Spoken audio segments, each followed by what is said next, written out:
성경 말씀을 함께 보도록 하겠습니다. 하나님의 말씀은 디모데전서 1장 12절에서 17절까지 말씀이 되겠습니다. 신약 성경으로 제가 가진 성경 337면에 있습니다. 디모데전서 1장 12절에서 17절까지 말씀 한 절씩 교독해서 봉독하겠습니다. 나를 능하게 하신 그리스도 예수 우리 주께 내가 감사함은 나를 충성되이 여겨 내게 직분을 맡기심이니 내가 전에는 비방자요 박해자요 폭행자였으나 도리어 긍휼을 입은 것은 내가 믿지 아니할 때에 알지 못하고 행하였음이라. 우리 주의 은혜가 그리스도 예수 안에 있는 믿음과 사랑과 함께 넘치도록 풍성하였도다. 미쁘다 모든 사람이 받을 만한 이 말이요 그리스도 예수께서 죄인을 구원하시려고 세상에 임하셨다 하였도다. 죄인 중에 내가 길수니라. 그러나 내가 긍휼을 입은 까닭은 예수 그리스도께서 내게 먼저 일체 오래 참으심을 보이사 후에 주를 믿어 영생 얻는 자들에게 본이 되게 하려 하심이라. 영원하신 왕 곧 썩지 아니하고 보이지 아니하고 홀로 하나이신 하나님께 존귀와 영광이 영원 무궁하도록 있을지어다. 아멘. 오늘 말씀을 가지고 충성되이 여겨 직분을 맡기심이니라는 제목으로 하나님 말씀 함께 은혜 나누기 원합니다. 준비된 영상이 있습니다. 먼저 잠깐 보도록 하겠습니다.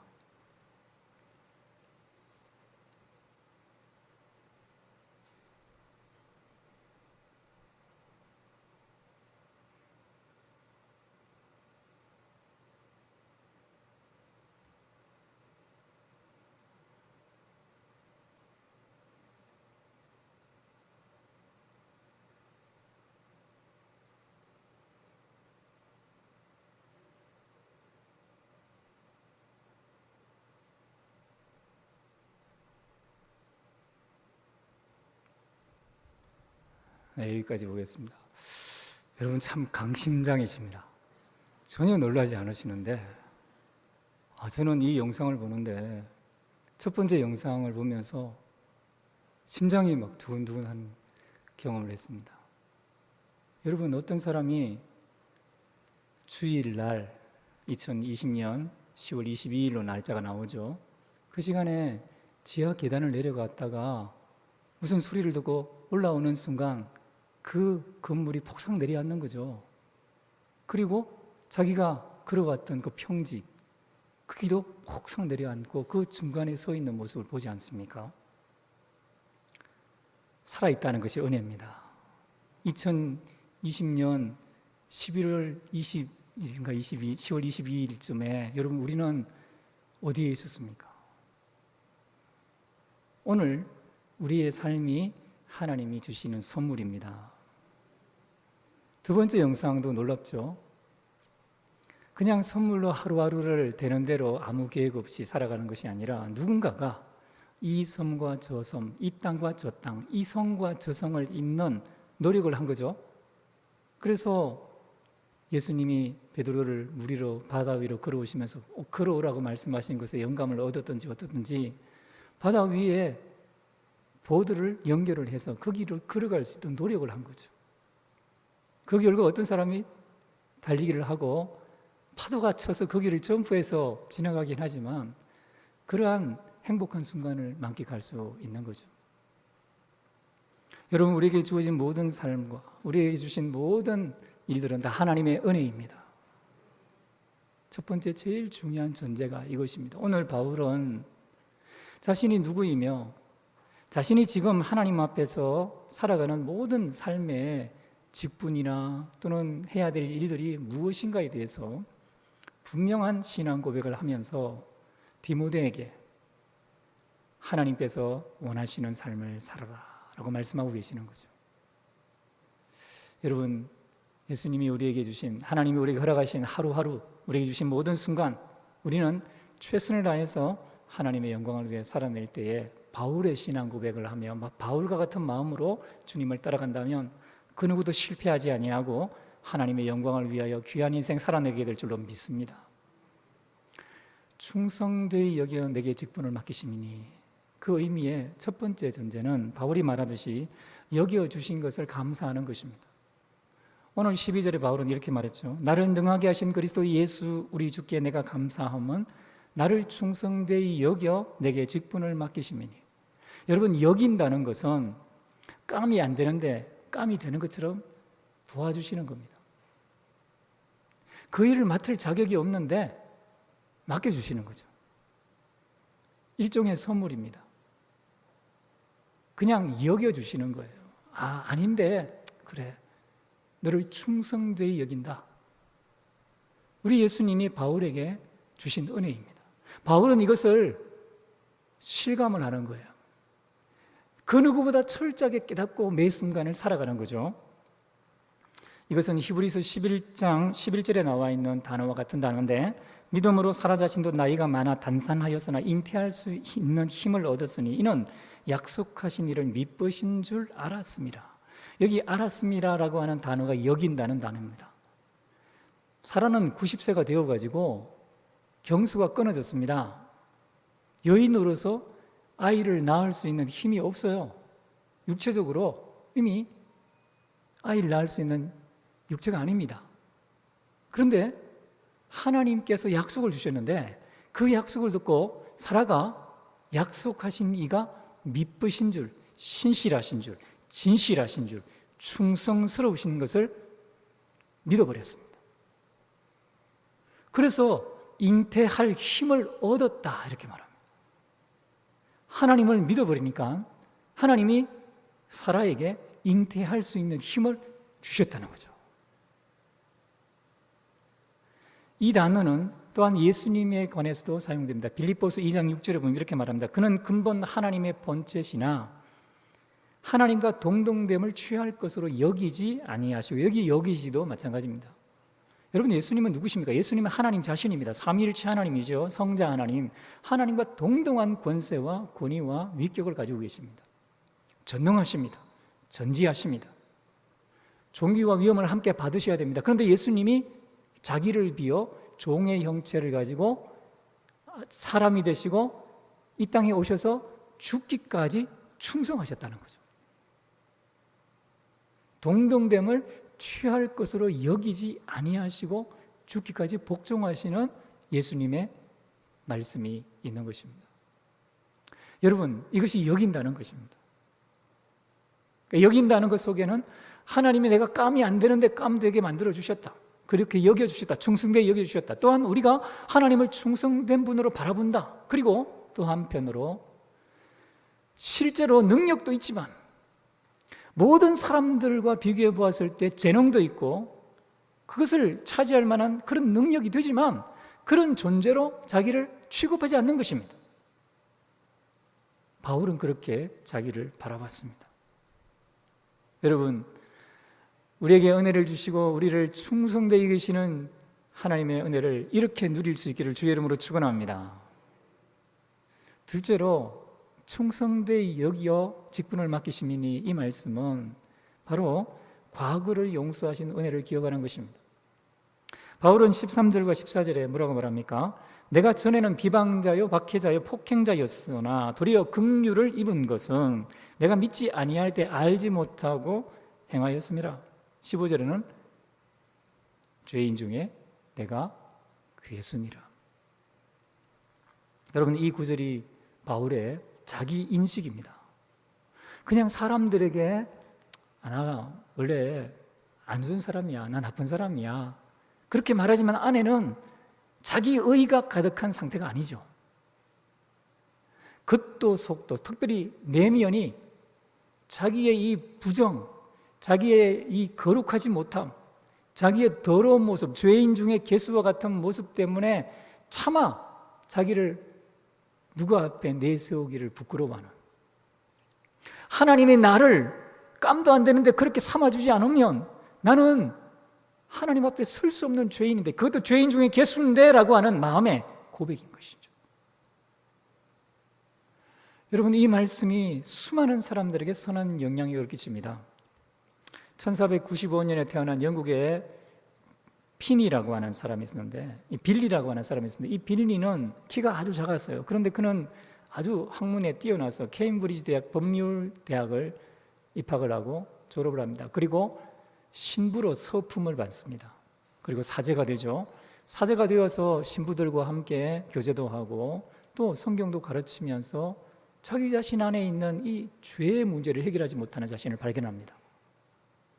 그러다가 그는 헬라어를 신약 성경을 라틴어로 번역한 그 가톨릭의 어떤 학자가 번역한 그 책을 읽다가 오늘 바울이 기록한 이 본문을 발견합니다.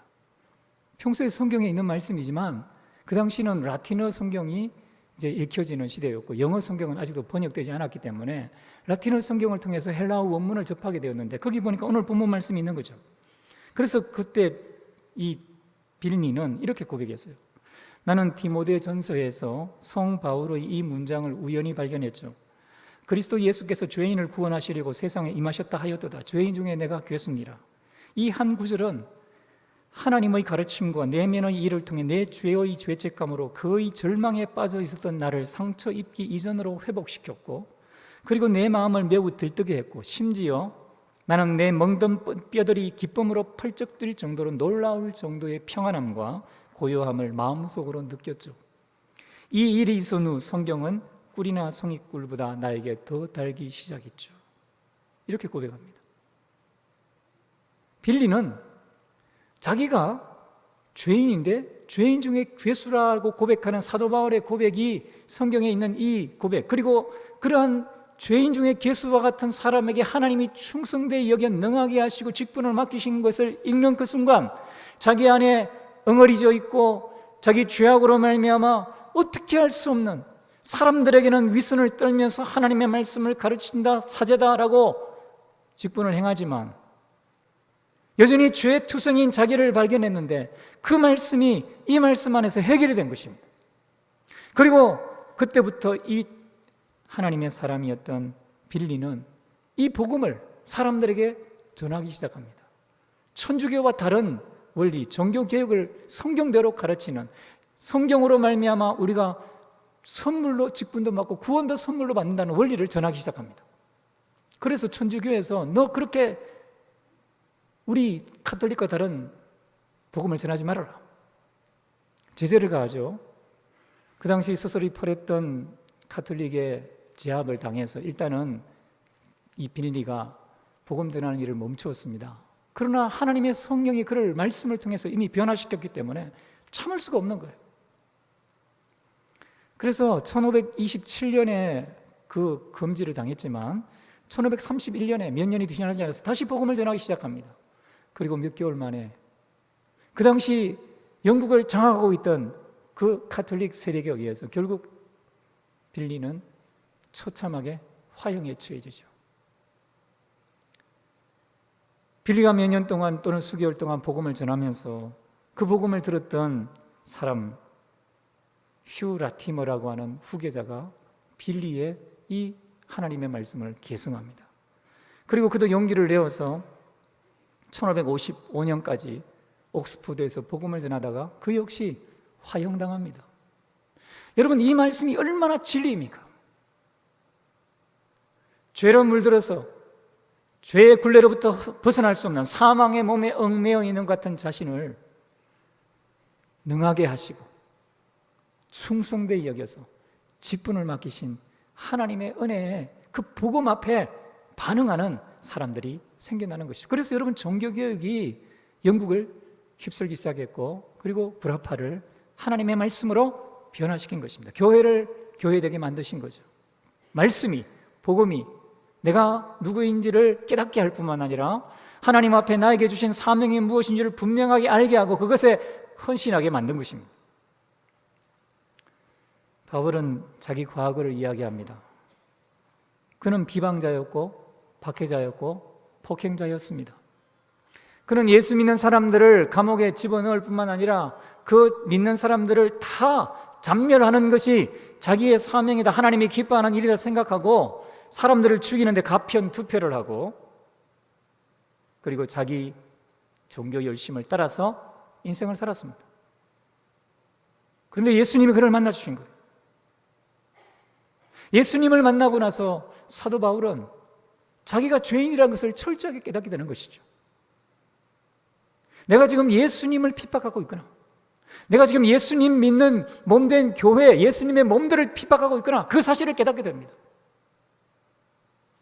그리고 눈이 멀고 아라비아 사막에서 3년 6개월 동안 하나님 말씀을 배우며 하늘에 올라가 말할 수 없는 하늘의 영광을 보면서 예수님의 몸된 교회를 위해서 나를 충성되이 여기셔서 은혜를 주셔서 내가 일을 감당하는구나, 나는 죄인 중에 괴수구나 라고 고백하게 되는 것입니다. 그리고 바울은 디모데전서 1장 14절 15절을 고백합니다. 우리 같이 한번 보면서 읽어보면 좋겠습니다. 같이 읽겠습니다.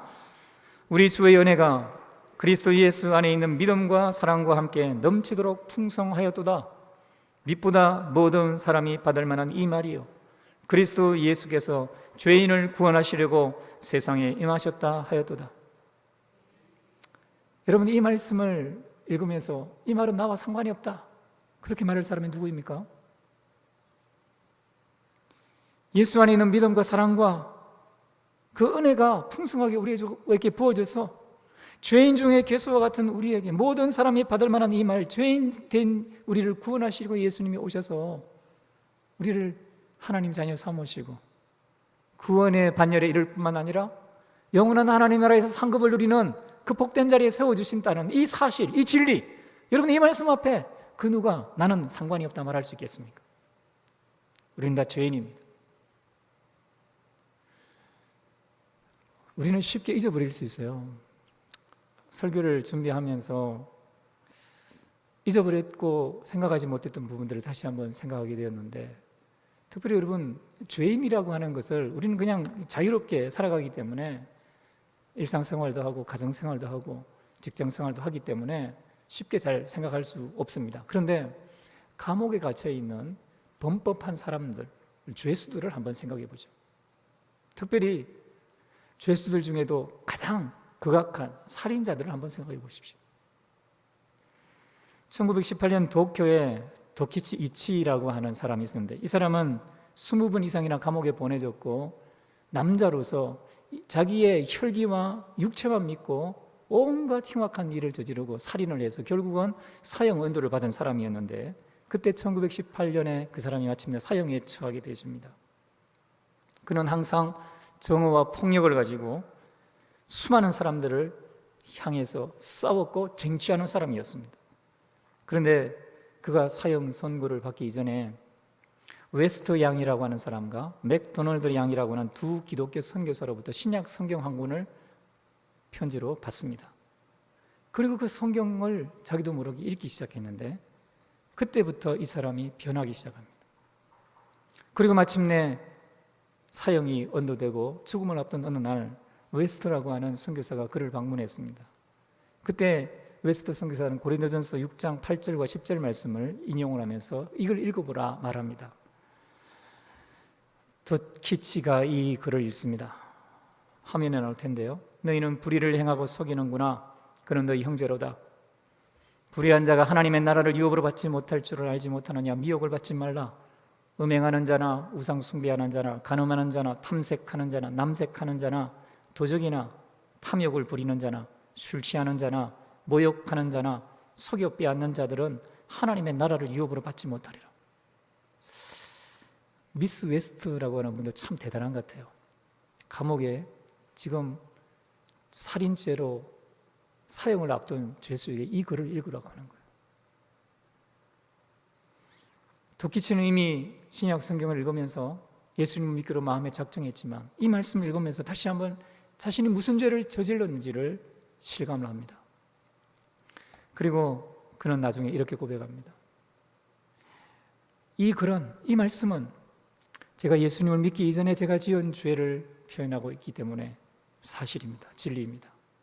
그리고 저는 이 말씀 앞에 얼마나 가난한지 모르겠습니다. 그런데 미스 웨스트 선교사님, 앞으로 이 말씀을 많은 죄인들에게 전해 주십시오. 그래서 이렇게 끔찍한 죄를 짓고 사람의 목숨을 빼앗고 사형을 받기 전에 그런 사람들이 부유하게 되도록 만들어 주십시오. 그렇게 자기의 말씀을 전했습니다. 그리고 그가 사형당하기 마지막 순간에 이렇게 말했습니다. 정화된 나의 영혼 오늘 하나님의 성으로 돌아간다. 여러분, 이 도키치라고 하는 사람만 죄인입니까? 우리는 살인죄와 상관이 전혀 없나요? 예수님은 마태복음 5장에 분명히 말씀하시기를 사람이 누구를 미워하면 살인과 똑같다고 말씀하셨죠. 마음으로 이미 미워한 사람은 살인한 것과 똑같다 말씀하셨죠. 어쩌면 이 도키치라고 하는 사람처럼 자기가 죄인이라는 사실을 철저하게 인식하고 감옥에 매여서 종로를 타면서 거기에서 영어된 죄, 결국 죽음을 맞이하는 그 사람이 더 하나님 앞에 가까이 갈 수가 있다는 말씀이에요. 우리나라에도 비슷한 사형수가 있습니다. 고재봉이라고 하는 사람인데 이 사람은 중령의 일가족을 몰살했던 사람이죠. 고재봉이라는 사람에 관한 일화를 여러분 혹시 들어보신 적이 있으실지 모르겠지만 고재봉이라는 사람은 사실은 불우한 환경에서 자란 그냥 일반 사람들과 비슷한 사람이었지만 억울하게 누명을 쓰고 그것 때문에 자기가 죄인이 되고 그로 인해서 중령을 오해하고 중령 일가족을 살해하고 결국은 살인자가 되어서 교수형에 처해집니다. 나중에 총살형에 처해집니다. 근데 고재봉이 그 감옥에 있을 때 역시 예수님을 만납니다. 고재봉의 말이 이런 말이 있습니다. 그렇다. 그 목사님의 말대로 다른 사람에게 좋은 일을 하는 거다. 여러분, 고재봉은 예수님을 만나고 난 다음에 어느 날 갑자기 전류가 자기 온몸을 휩쓸고 지나가듯이 강력한 하늘의 능력이 임하는 것을 체험하고 자기의 전 존재가 새로워지는 경험을 합니다. 그리고 자기가 있던 감방, 독방에서 교도관에게 말해서 다른 죄수들이 있는 감방으로 옮기고 거기서 성경을 읽기 시작하고 새벽마다 일어나서 기도하기 시작했는데 그로 말미암아 감옥에 있는 죄수들이 고재봉을 통해서 성경 말씀을 받고 예수 믿는 사람들이 되어지고 함께 신앙생활하는 일들이 일어났습니다. 그때 고재봉이 한없는 기쁨과 감사를 가지고 이런 죄수 생활을 하던 중에 복음을 전해야 한다, 모든 죄 많은 사람들에게 복음을 전해야 한다라는 생각을 가지고 이렇게 하고 있었죠. 그런데 어디서 갑자기 재봉아 하는 소리가 들렸습니다. 그는 그 소리를 찾아 사방을 두리번거리는 사이에 어디선가 재봉아 이 밧줄을 받아라 하는 소리를 다시 듣습니다. 주위를 둘러보니까 밧줄은 보이지 않고 웬 거미줄 같은 것이 한 가닥 있었는데 그 거미줄을 꽉 잡으니 끊어지지 않고 동동 매달려서 올라갔습니다. 올라갈수록 깜깜한 암흑 세계가 펼쳐집니다. 그런데 그곳에 이상한 아우성이 들리고 해골들이 부딪히는 소리와 함께 그것들이 일제히 자기를 쳐다보는 것을 경험합니다. 그는 또 다른 곳으로 갑니다. 이번에는 눈이 부시고 화려한 가운데 공기가 상쾌한 곳이 나타납니다. 아름답게 흘러내리는 생명수 물가에는 과일 나무들이 줄지어 늘어서 있고 황금길 저 너머 12 진주 대문 가운데 하나님의 보좌가 있고 그 옆에는 우리를 위하여 중보의 기도를 지금도 하고 계시는 예수님께서 못 박혔던 못자국을 어루만지며 우리 이름을 부르고 있다는 것을 보게 됩니다. 그리고 그 주위에는 천군 천사들이 화답하고 꽃들이 사방에서 아름다운 향기를 품어내고 있는 것을 보게 됩니다. 꿈이었습니다. 꿈.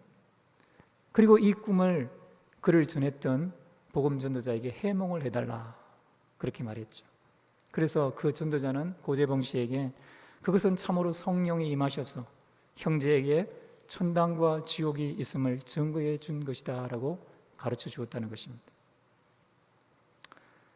여러분, 우리는 유명한 드러난 악명 높은 죄인인 고재봉이나 도키치 같은 그런 사람들처럼 세상에 죄인으로 알려져 있지는 않습니다. 그러나 하나님의 그 CCTV가 오늘도 인터넷에 24시간 낱낱이 방역이 된다면 우리의 일상생활 속에도 사람들이 차마 함께하고 싶어하지 아니할 얼마나 많은 죄가 있습니까? 성경은 그렇게만 말하지 않죠. 우리의 심령, 폐부를 하나님이 낱낱이 보고 살피고 계신데 마지막 날 하나님 앞에 우리의 행위뿐만 아니라 우리의 심사, 마음의 생각까지도 낱낱이 펼쳐놓고 그것을 하나하나 다 하나님 앞에 행위대로 심판하겠다고 합니다. 그렇게 보면 우리는 고재봉 씨나 도키치나 별반 다른 거 없어요. 바울의 신앙 고백을 해야 돼요. 내가 죄인 중에 괴수다. 누가 이 사망의 몸에서 나를 건져내랴. 오라 우리 주 예수 그리스도로 말미암아 내가 하나님께 감사하리로다. 그렇게 고백할 수밖에 없는 거죠. 그런데 하나님이 이러한 죄인을 충성되이 여겨서 직분을 맡겨주시다니요. 능하게 하시고 직분을 주시다니요. 얼마나 감사해야 됩니까? 신약에 사울이 바울이 되지 않습니까? 근데 구약에 사울이 왕이 될 때, 이스라엘의 왕이 될 때를 보시면 그때의 사울, 첫 번째 왕이 될 때의 사울의 모습이 바울과 비슷한 모습이었습니다. 사무엘상 10장 17절에 여러분 잘 아시듯이 이스라엘 백성들이 하나님이 구하지 말라고 명한 왕을 구합니다. 하나님은 마음에 섭섭하셨지만 그러나 하나님께서 허용합니다. 허용하였지만 파리하게 만드시고 앞으로 그것으로 말미암아 이스라엘이 힘들어질 것을 예언하셨고 사무엘을 통해서 이제 왕을 뽑게 하죠. 제비를 뽑습니다. 여러분 제비 뽑기 우리가 선거하는 것과 비슷한 형식으로 제비를 뽑았는데 그때 누가 당선이 되었죠? 베냐민 지파 중에 기스의 아들 중에 사울이 제비 뽑혔습니다. 그때 사울이 어땠습니까? 사울은 그때 사무엘상 10장 22절에 보면은 그러므로 그들이 또 여호와께 묻되 그 사람이 여기 왔나이까? 여호와께서 대답하시되 그가 짐 보따리들 사이에 숨었느니라. 여러분 사울은 처음에 하나님 앞에 왕으로 세워질 때에 자기는 왕감이 아닌데 하나님 왜 나를 왕으로 삼으시지? 나는 사람들 앞에서 다른 사람을 지도할 그런 왕감이 아닌데 하나님 왜 나를 왕으로 삼으시지? 나는 숨어야 되겠다. 그리고 짐 보따리들 사이에 숨어버립니다. 다른 사람보다 키가 머리 위나 더 컸던 사울이지만 용모나 신장이 출중했던 사울이지만 자기는 왕감이 아니라는 거예요. 그리고 숨어버리는 거죠. 나는 못합니다. 나는 할 수 없습니다. 나는 안 됩니다. 라고 자기 자신에 대해서 부인하는 모습을 사울이 보입니다. 바울이 그랬던 것입니다. 여러분, 충성되이 여겨 직분을 내게 맡기심이니 이 고백의 세 번째 기억할 것은 능하게 하신 것으로 본이 되게 섬기라는 것입니다. 여러분, 능하게 하신 이가 하나님이십니다. 달란트, 은사, 우리에게 장점들, 어떤 재물을 얻는 능력이 출중한 것, 아니면 지식이 뛰어난 것, 지혜가 있는 것, 다른 사람들보다 더 온유한 것, 가문이 좋은 것, 외모가 다른 사람보다 다른 것, 여러분 이런 모든 것은 하나님이 우리를 능하게 하신 거예요. 하나님의 선물입니다. 그럼 이걸 뭘 해야 되냐면 본을 보여야 되는 거예요. 본을. 저는 예전에 그 엿장수가 있을 때가 참 좋았어요. 마을마다 엿장수들이 돌아다니면서 이렇게 막 가위질을 하면서 엿 하고 이렇게 막 하잖아요, 그죠? 그러면 집에 있는 뭐 고물들 가지고 가면 엿을 주는데 그게 앞에 이제 집에 별 고물은 없고 갖다 줄 것은 없고 근데 엿은 먹고 싶은데 엿장수 아저씨가 이렇게 탁 가위로 착 잘라가지고 맛보기를 보여주는데요. 많이도 안 줘요. 손가락 크기도 안 되는 맛보기를 딱 보여주면 야, 그 엿이 얼마나 맛있는지. 다른 아이들은요, 그 엿을 먹고 자기 집에 있는 엿과 바꾸지 말아야 될 귀중한 것을 모조리 가지고 오는 거죠. 맛보기. 여러분, 지금도 마트에 가면은 음식을 먹게 합니다. 그죠? 지금 이제 점심시간인데 가면 음식을 막 줍니다. 왜 줍니까? 맛보고 나중에라도, 지금 당장 안 사도 좋으니 나중에라도 이 맛을 잊어버리지 않냐고 이제 심리적으로 기억해서 꼭 사라는 거잖아요. 광고를 할 때 맛보기를 보여줍니다. 좋은 제품을 보여줍니다. 아주 멋들어진 곳에서 괜찮은 휴식 시간에 어떤 전자제품을 사용하고 있는 좋은 배우를 보여주는 거예요. 그럼 사람들이 나도 저 전자제품을 가지고 저런 포즈를 취하고 사람들에게 또 나 자신이 만족을 누려야 되겠다 하는 거예요. 맛보기예요. 바울은 하나님의 능력으로 하나님께서 자기가 지금 세상 가운데 맛보기로 세워준 것을 알게 되었습니다. 그리고 그리스도 예수의 맛보기로 살아내야 되겠다. 본보기가 되어야 되겠다. 그러면서 디모데에게 너도 하나님께서 그렇게 살기를 원한다. 본보기가 되라. 맛보기가 되라. 하나님을 생각하면 어떤 교회에 어떤 사람만 생각하면 하나님이 생각나고 천국이 생각나고 기도의 능력이 생각나지고 전도의 능력이 생각나지고 예수님의 사랑이 생각나는 맛보기가 되어라. 오늘 우리가 선거를 합니다. 지금 이제 선거가 끝나면 아마 일촉즉발의 초긴장 상태로 선거에 임할 때 여러분 누구를 일꾼으로 세워야 되겠습니까? 저의 이야기를 해서 죄송하지만 저는 사랑의 교회에서 일꾼을 세우는 방식에 익숙했던 사람입니다. 6년 동안 저희는 교육자들이 한자리에 목양 교육자들이 모이면 추천을 합니다. 이분이 어떤 훈련을 받았고 헌금 생활을 어떻게 하고 있고 그리고 사람들에게 소그룹 모임과 대그룹 모임을 통해 또는 부서에서 섬기는 봉사와 헌신을 통해서 어떤 사람입니다. 그러면 47명의 목양 교육자들이 스크린을 합니다.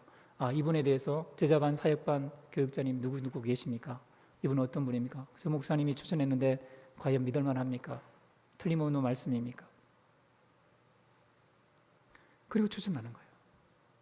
사랑방 목자들의 의견을 듣고 그리고 추천을 하면 그걸 장로님들이 받아서 교회에 공포하고 그냥 공동회에서 받으면 끝입니다.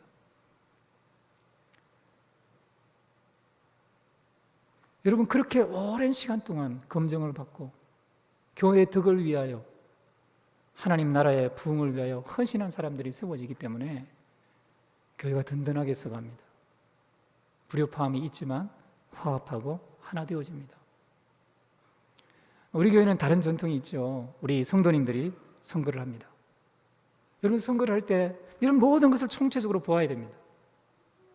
특별히 내가 맡을 수 없는 죄인인데 지금도 나는 죄인 중에 계신데 나 이거 맡겨주시기 때문에 어쩔 수 없이 충성하지만 될 수 있으면 안 하면 좋겠는데 라는 마음을 가진 사람들이 직분자로 세워져야 됩니다. 그래서 교회가 복됩니다. 미래가 있습니다. 디모데후서 3장과 디도서, 골로새서에 보면 일꾼을 세우기 위해서 이런 자격을 가진 사람을 세우라. 바울은 말씀을 통해 목회 서신을 보냈습니다. 그 기준에 따라서 4가지 기준을 여러분들에게 제시해 보여드립니다. 여러분 기도하시면서 꼭 이런 사람들이 교회 일꾼으로 세워지도록 기도하시고 여러분들이 이런 사람들이 되도록 다시 한번 자기를 돌아보시고 또 오늘 투표할 때 이런 사람이 세워질 수 있기를 주 이름으로 축원합니다. 여러분 사생활에서 스스로 통제하고 있는 사람, 현명한 사람, 평화롭게 지낼 수 있는 사람, 점잖은 사람, 희생하면서 나눠주는 사람, 겸손한 사람, 인내심이 있는 사람, 정직한 사람, 교회 훈련 프로그램에서 훈련을 받은 사람이 되어야 합니다. 가족 생활에서 집에서 그래도 나이가 많은 사람, 미혼인 경우 사랑의 교회는 미혼자도 권사, 집사 세웁니다. 성경적이죠. 자제하고 있습니까? 만약 결혼했다면 배우자에게만 헌신하고 있습니까? 아이가 있다면 아이들에게 존경받습니까? 사회생활이나 사업면에서 친절합니까?